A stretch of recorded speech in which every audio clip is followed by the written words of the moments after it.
नमस्कार मित्रांनो, स्वागत आहे तुमचं माझ्या यूट्यूब चॅनलवरती। आज मी पहिल्यांदाच व्हिडिओ काढत आहे। हा वेद म्हणजे मी याला लाडानं म्हणते, पण याचं खरं नाव वेदांत आहे। हा माझा मुलगा आहे। हा आज चक्क देवपूजा करायचं आहे म्हणून असा हट्ट धरला। हट्ट का हा वाईट गोष्टीचा नव्हता, म्हणून मी पण म्हणलं ठीक आहे कर देवपूजा। तो देवपूजा असं म्हणतच नव्हता, असं म्हणत होता की तू आज मी आंघोळ घालणार। कारण तो रोज मला विचारायचा, असं का देवाला पाणी टाकतेस, असं का देवाला हे करतेस। मग मी त्याला सांगायचं की आज मी देवा धुते, त्यांना आंघोळ घालते, त्यांची पूजा करते, त्यांना जेवायला ठेवते। मग त्याच्या डोक्यात तसंच फिट झालेलं आहे, म्हणून तो तसा म्हणायला लागला की मला पण आज देवाला आंघोळ घालायचं आहे। मग मी त्याला तसं करायला दिलं, पाणी ते आणून दिलं। म्हणजे तो रोज सकाळी तोच करतो, म्हणजे देवपूजा करत नाही, फुले आणतो मग मला देतो, मग मी देवपूजा करते। म्हणजे त्याचं रोजचं रुटीन असं म्हणजे की तो सकाळी लवकर 6 वाजता उठतो, मग जरा खेळतो, मग त्याची कामे आवरतो। मग नंतर मी ब्रश करायला लागले की माझ्यासोबत ब्रश करतो, मग नंतर म्हणतो मला आंघोळ घाल, मला आंघोळ करायचे। मग त्याला आंघोळ घातली की मग लगेच तो फुले तोडून आणून ठेवतो। मग मला म्हणतो आता चहा करून दे, मला चहा पाव खायचं आहे। मग त्याला चहा करून द्यावं लागतं। चहा करायला दूध आमच्या घरी नसतं, दूध हे आम्ही लांबून आणतो, म्हणजे हे गल्ली सोडून दुसऱ्या गल्लीतून आणतो आणि मग तो दूध आणायला जातो। एक कॅटली आहे, ती कॅटली घेऊन जातो, त्यात अर्धा लिटर दूध घेऊन येतो। मग त्याला चहा करून द्यावं लागतं, चहा पितो। मग मी देवपूजा करायला बसते, मग मी देवपूजा करताना रोज बघत बसतो, म्हणजे मला विचारतो तू असं काय केलीस, तू तसं काय केलीस, तू कुंकूच का लावलं, गंध का लावलं।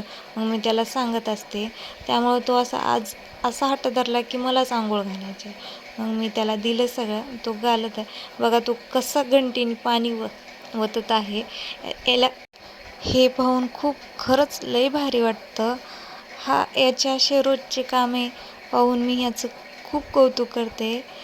पण काय म्हणतात की लोकांचं काय कौतुक, एवढं कौतुक करायचं नसतं। पण कसं आहे ना, एका आईला आपल्या मुलानं काही चांगलं केलं ना, खूप कौतुक वाटतं, खूप भारी वाटतं। हे फक्त आईलाच कळतं। या वयात अशा सवयी लागणं खूप भारी आहे। मला तर वाटतं मी याच्या वयात असताना लहानपणी मला काही कळत नसेल, कुणी काय म्हणलेलं, काय बोललेलं, पण हा तसा नाही। याला जर काय म्हणलं, काय बोललं की लगेच तो डोक्यात ठेवतो आणि तसंच करून दाखवतो आणि तसंच बोलतो। इतकी तर त्याची मेमरी फास्ट आहे। आणि मी व्हिडिओ फास्ट केला आहे कारण की व्हिडिओ खूप मोठा होईल, वेळ खूप लागेल, म्हणून मी व्हिडिओ फास्ट केला आहे। आणि तुम्ही पण अशा सवयी लावत जा, कारण मी लावलेलं नाही, तो माझं रोजचं बघून तो करतोय। तुम्ही पण काम करताना लेकरांना बोलत करत जा। व याचं वय काय असेल मला कमेंट करून नक्की कळवा। तुम्ही म्हणसाल एवढा हुशार आहे म्हणल्यावर रडत नसेल, हट्ट करत नसेल किंवा आणि काही त्रास देत नसेल, पण तसं नाही, हा पण तसाच आहे, नटखट, त्रास देणारा। जसा कृष्ण होता ना, तसाच मला तर वाटतं त्याचाच भाऊ आहे की काय, पण नाही, तो वेदांत आहे, त्याच्या नावाप्रमाणेच तो आहे, हुशार, शांत, खूप बडबड करणारा, प्रेमाने बोलणारा व प्रेमळ स्वभावाचा। सगळं ठीक आहे, पण त्यांनी देवपूजा कसं केली बघा ना। सगळ्या आधी देव खाली घेतले, धुवले, प्लेटात ठेवले, प्लेटात बसत नव्हते म्हणून परातीत घेतले। मग त्यांनी सगळे देव वरती ठेवले, पण त्याला काय नीट जमलं नाही, जसं मी ठेवते तसं। बघा त्यांनी देवपूजा कशी केली, सगळे वरती ठेवले, दिवा, अगरबत्ती स्टँड, बघा त्यांनी कशी मांडली देवपूजा। आणि मी अशी देवपूजा करते, फरक आहे थोडा, पण प्रयत्न केलाय।